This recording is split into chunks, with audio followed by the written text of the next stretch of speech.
Ever since I saw the announcement trailer for Out of Sight and its VR mode, I knew I was gonna love this game. I'm a huge fan of Little Nightmares, and this one reminded me of those games a lot.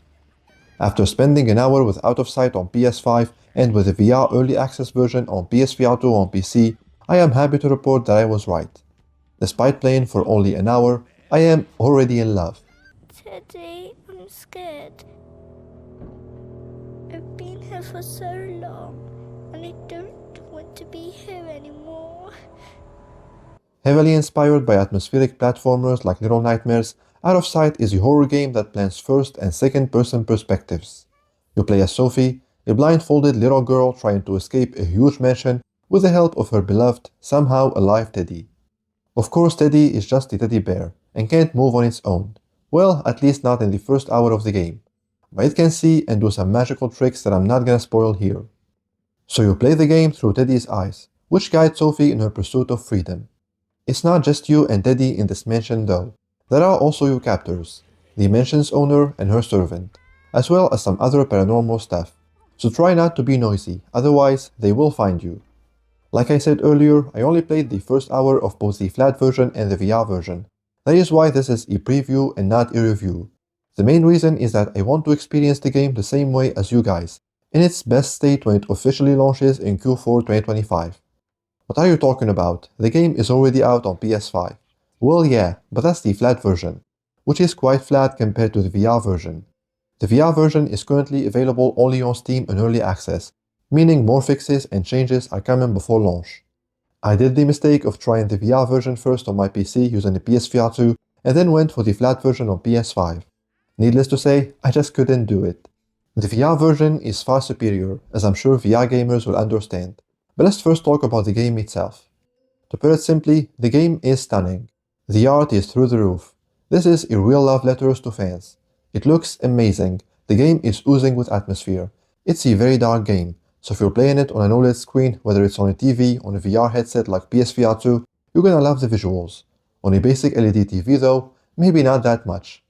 The only thing I didn't like in terms of visuals is the film grain effect that you cannot get rid of in the settings. This goes for both versions by the way, flat and VR. At first I thought this was the infamous PSVR2 Mura, but then I played the game on PS5 and I'm like, nope, this is a game thing. So hopefully the developer adds an option to disable film grain in the future. Other than that, the game is just sublime and a feast for the eyes. The art style is really good, so hats off to Starbreeze's artists. They did a phenomenal job. I should also mention that unlike most, if not all hybrid games, this one looks identical in both versions. This means that if you play it on your favorite VR headset, you can expect the same fidelity level as playing it on a console. I was really impressed by this, because VR games usually suffer from minor visual degradation, but this one certainly doesn't. To my eyes, it looks the same whether I'm playing it on PSVR2 or on my 65-inch 4K TV. But of course, I should mention that I played the game on my 5090 PC, with max settings, max resolution, 120 FPS native, etc. So this is the optimal VR experience we're talking about. Now the gameplay is very simple in the first hour. You're mostly moving from one place to another, doing basic puzzle things. There was one chase sequence though which I enjoyed a lot, but mostly the gameplay is very simple yet very effective. Again, the sort of gameplay you would expect from a game like Little Nightmares for example. However, I should say that the game had me going through a lot of tunnels in its first hour, so I really hope that doesn't extend to the rest of the game. It shouldn't, since this is supposed to be a shorter game, like when you finish in 1 or 2 settings. But if this going through tunnels thing persists through the entire game, then yeah, that can be a major flaw in level design. But getting back to the things I liked about my time with Out of Sight, another highlight was the voice acting. Sophie really sounds like a scared little girl. I don't know the voice actress who played Sophie, but I would be shocked if it's actually not a little girl. Like seriously, the voice acting is a 10 out of 10. It can't get any better than this. Alright, so let's talk platform comparisons. How does the VR version stack up against the flat version? Well, as of now, each has its own advantages and disadvantages. But overall, I would pick the VR version in a heartbeat, which by the way, the VR version seems very polished, so I'm surprised they're calling this early access. I mean yeah, it's not perfect. The controls could use a little tweaking, and the performance can get better, since I experienced frame drops multiple times.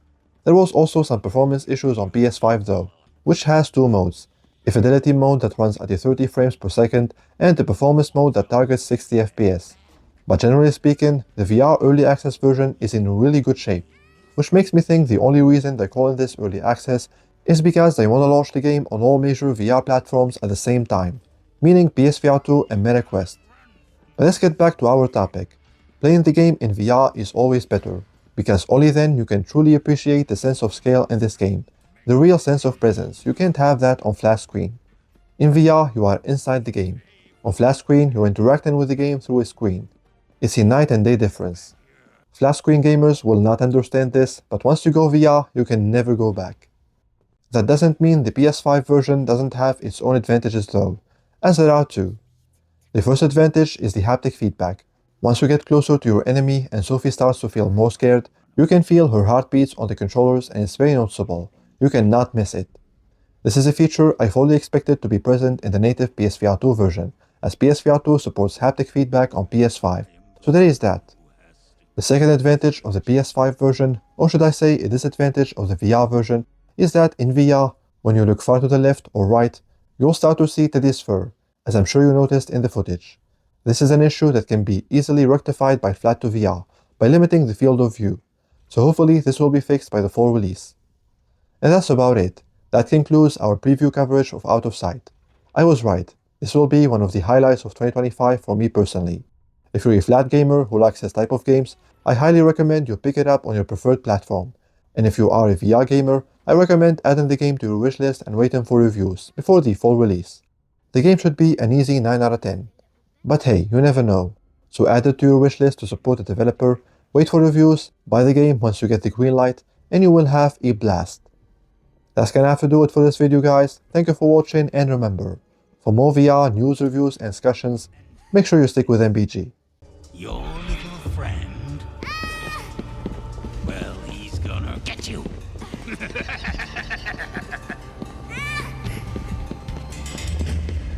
How are you so fast? Come back here, you weasel. Don't you want your teddy bear back? He really misses you.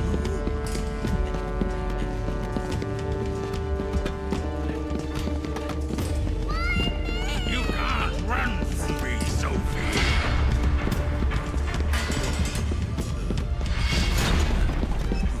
Stop making things worse. You'll pay for this mess. Get back here.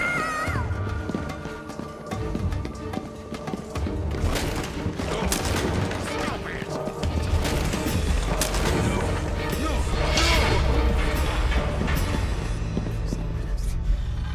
I'll find a way to reach you, Sophie. You're no different from the rest. I'll get you.